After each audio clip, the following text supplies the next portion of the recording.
Voice of Tamil 24. Vairamuthu Tamil சினிமாவின் முக்கியமான பாடலாசிரியர்களில் ஒருவர். 1000க்கும் மேற்பட்ட பாடல்களை எழுதியிருக்கும் அவர் 7 தேசிய விருதுகளை சிறந்த பாடலாசிரியருக்காக வாங்கியிருக்கிறார். இளையராஜா, ஏ.ஆர். ரகுமான், வித்யாசாகர், ஹாரிஸ் ஜெயராஜ் என பல இசையமைப்பாளர்களுக்கு பாடல்கள் எழுதியிருக்கும் அவர் இப்போதும் இளைய பாடலாசிரியர்களுக்கு போட்டியாக இருக்கிறார். இந்நிலையில் அவரது ட்வீட் ஒன்றை வைத்து ரசிகர்கள் பல கேள்விகளை எழுப்பியிருக்கிறார்கள். ராஜாவின் கோட்டையிலிருந்து வெளியே வந்த வைரமுத்து அடுத்ததாக ஏ.ஆர். ரகுமான் இசையமைப்பில் எழுத தொடங்கினார். இளையராஜா இசையில் புதிய தமிழை பாடல்களுக்குள் கொண்டு வந்த அவர் ரகுமான் இசையில் அதனை அடுத்த தளத்தில் எடுத்து சென்றார். அதிலும் ரகுமான், வைரமுத்து, மணிரத்னம் கூட்டணியில் உருவான ரோஜா, பம்பாய், உயிரே, அலைபாயுதே, கன்னத்தில் முத்தமிட்டால், ஓகே கண்மணி என பல படங்களின் பாடல்கள் அனைவரது பிளேலிஸ்டிலும் இருப்பவை. இந்த கூட்டணி தமிழ் சினிமாவில் பெரிய தாக்கத்தை ஏற்படுத்தியது.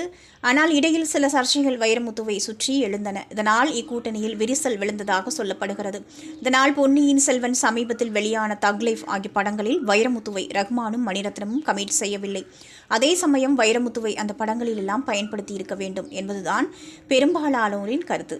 என்னுடைய பல்லவிகள் பலவற்றை தமிழ் திரையுலகம் படத்தலைப்புகளாக பயன்படுத்தி இருக்கிறது. அப்படி எடுத்த ஆண்டவர்கள் யாரும் என்னிடம் அனுமதி பெறவில்லை என்பதோடு மரியாதைக்கு கூட ஒரு வார்த்தையும் கேட்பதில்லை. ஒன்றா இரண்டா?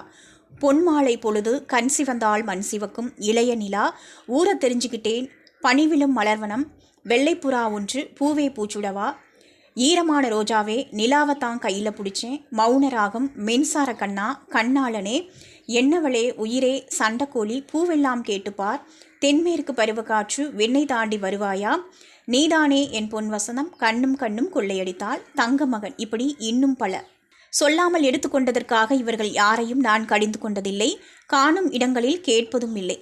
செல்வம் பொது உடைமை ஆகாத சமூகத்தில் அறிவாவது பொது உடைமை ஆகிறதே என்று மகிழ்வேன். ஏன் என்னை கேட்காமல் செய்தீர்கள் என்று கேட்பது எனக்கு நாகரிகம் ஆகாது.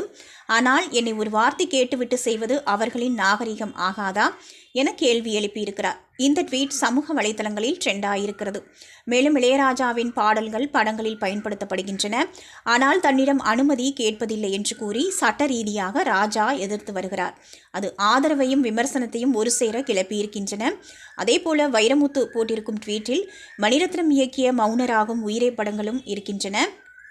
இப்போது வைரமுத்துவின் இந்த ட்வீட்டை பார்த்த ரசிகர்களோ தன்னை ஒதுக்கிய இளையராஜா, மணிரத்னம் ஆகியோரை மறைமுகமாக இந்த ட்வீட்டில் தாக்கியிருக்கிறாரா?